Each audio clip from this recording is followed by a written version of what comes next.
Assalamualaikum warahmatullahi wabarakatuh. Salam damai sejahtera untuk kita semua. Om Swastiastu, Namo Buddhaya, salam kebajikan. Jangan pernah melupakan sejarah atau jas merah nasional UNDP. Ketika musim keceh duit tiba, sejumlah LSM menerima dana UNDP untuk antara lain memantau pemilu. Dana yang melimpah ini mestinya melahirkan pemilu yang bersih. Di Indonesia, berapakah dana yang diperlukan untuk melahirkan pemilihan umum yang bersih? Cukup $0,5 miliar saja. Itu di tahun 1955 ketika Republik Indonesia untuk pertama kalinya menyelenggarakan pemilu. Dan itulah pemilu yang sampai saat ini dicatat sebagai pemilu paling demokratis dalam sejarah Indonesia. Pada tahun 1999, harga pemilu itu setidaknya 80 juta US dollar atau sekitar 700 miliar rupiah. Inilah jumlah yang akan dikeluarkan oleh United Nations Development Program (UNDP) untuk menyelenggarakan pendidikan pemilihan dan pemantauan pemilu di Indonesia. Dana tersebut sampai pekan lalu mengalir dari 8 negara: Australia, Finlandia, Jepang, Selandia Baru, Norwegia, Swedia, Inggris, dan Korea. Jumlahnya baru lebih sedikit dari 40 juta US dollar atau baru separuh dari bantuan yang dijanjikan UNDP tadi. Dana inilah yang akan disalurkan ke banyak lembaga swadaya masyarakat (LSM) yang bergerak di kegiatan seputar pelaksanaan pemilu. Bisa lembaga yang sudah lama berdiri atau bahkan lembaga yang didirikan baru-baru ini.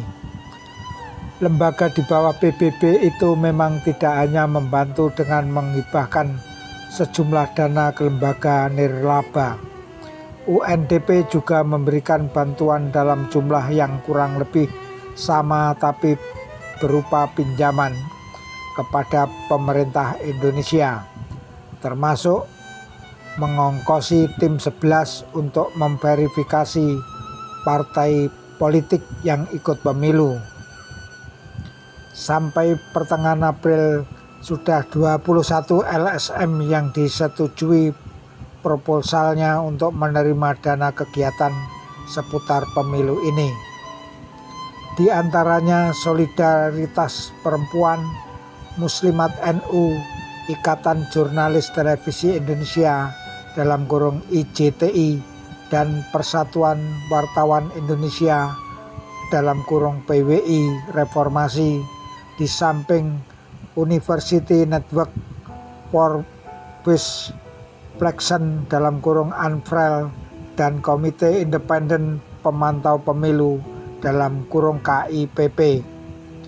Sejumlah LSM itu disaring dan sekitar 100 LSM yang ikut memajukan proposal. Penyaringan itu berlapis-lapis. Tahap pertama dilakukan oleh staf UNDP yang menilai program yang akan dilakukan oleh LSM tersebut, wilayah kerja, target program, dan jenis program yang akan dikerjakan. Misalnya, pendidikan kepada pemilih atau pemantauan pemilu. Satu syarat penting, mereka itu bukan LSM yang partisan, kata Ki Raffi Rajan, Kepala Perwakilan UNDP di Indonesia. Tentu saja faktor pertanggungjawaban dana oleh LSM tersebut juga menjadi pertimbangan UNDP dalam mengucurkan bantuan. Kalau proposalnya ngaco, misalnya ada LSM yang belum sudah menganggarkan beli mobil, langsung akan di-drop, kata Erna Witular, salah satu anggota Dewan Penasihat untuk menyeleksi proposal itu. Dewan tersebut diketuai Emil Salim. Artinya, dana bantuan harus benar-benar tepat sasaran, misalnya untuk merekrut tenaga sukarelawan pemantau pemilu. Sebab seperti diceritakan Erna kepada Darmawan Sepriosa dari Tempo, akan dilibatkan 600.000 orang untuk memantau pemilu. Dari mana angka itu? Hitungannya sederhana. Pada 7 Juni 1999 nanti diperkirakan ada 300.000 tempat pemungutan suara dalam kurung TPS. Nah, tiap TPS akan dipantau oleh 2 orang sukarelawan. Meski mereka antara lain akan digerakkan oleh ANFREL dalam kurung jaringan antar kampus pemantau pemilu dan KIPP. Dari lingkungan praktisi jurnalistik ada 2 organisasi, yakni IJTI dan PWI Reformasi.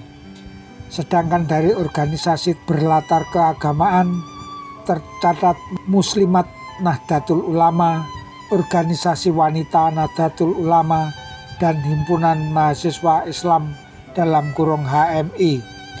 Ada lagi organisasi lokal seperti Lembaga Kajian Pengembangan Masyarakat Sulawesi Selatan, serta Yayasan Mitra Mandiri dan Perkumpulan Keluarga Berencana Indonesia dalam kurung PKBI Kalimantan Barat.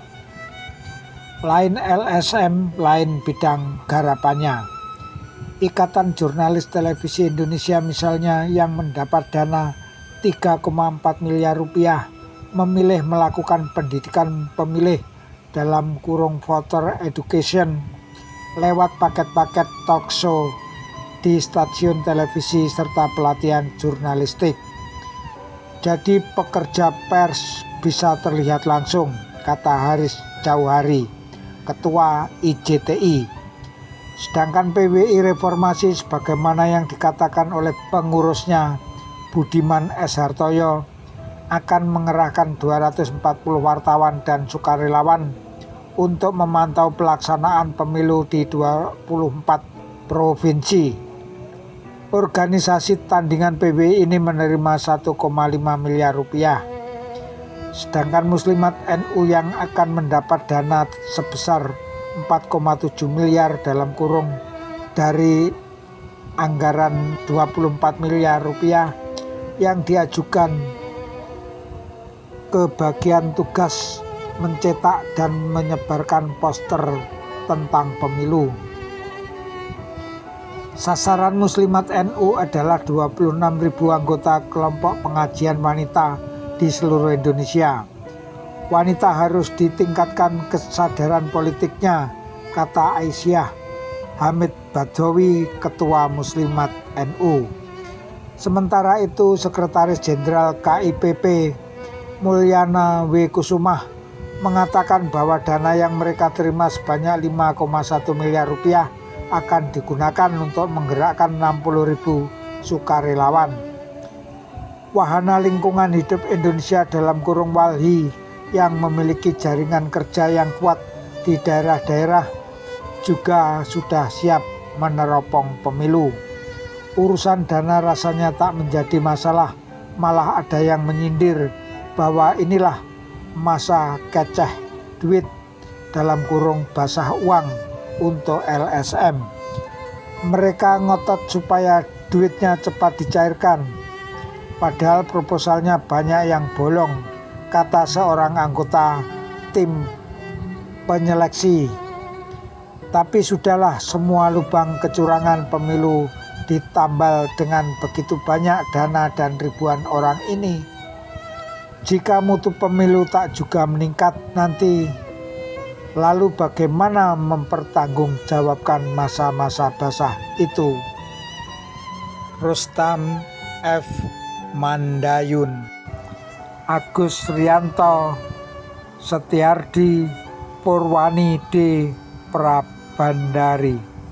Tempo 26 April 1999, halaman 24 dan 25.